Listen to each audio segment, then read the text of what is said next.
আমরা আদালতের রায় পাওয়ার পরেও ন্যায় বিচার পাইনি। চাকুরিচ্যুত ও অধিকার বঞ্চিত গ্রামীণ ফোন শ্রমিক ঐক্য পরিষদ 23 ডিসেম্বর জাতীয় প্রেস ক্লাবের সামনে শান্তিপূর্ণ অবস্থান কর্মসূচি পালন করে। কর্মসূচিতে অবৈধভাবে চাকরি হারানো শ্রমিকদের অধিকার পুনরুদ্ধার করার দাবি জানানো হয়। কোম্পানি হাজার হাজার কোটি টাকা প্রফিট করে। গ্রামীণ ফোন বাংলাদেশের শীর্ষ স্থানীয় একটি লাভজনক মোবাইল সেবা দানকারী প্রতিষ্ঠান। তবে চাকুরিচ্যুত ও অধিকার বঞ্চিত গ্রামীণ ফোন শ্রমিক ঐক্য পরিষদ অভিযোগ করেছে, গ্রামীণ ফোন তাদের প্রভাব খাটিয়ে শ্রমিকদের আন্দোলন দমনের জন্য রাজনৈতিক যোগাযোগ এবং প্রশাসনিক শক্তি ব্যবহার করেছে। এর ফলে অনেক শ্রমিক অর্থনৈতিক, পারিবারিক এবং মানসিক চাপে মানবেতর জীবনযাপন করছেন।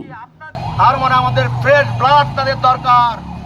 স্বেচ্ছায় অবসরের নামে ৩৩০০ শ্রমিককে চাকুরিচ্যুত ও ন্যায্য পাওনা পরিশোধে অবহেলা করা হয়েছে বলে অভিযোগ করা হয়। অবৈধ চাকুরিচ্যুতির আদেশ বাতিলসহ ৩ দফা দাবি পেশ করা হয় কর্মসূচি থেকে। প্রীতিলতা, তরঙ্গ টিভি।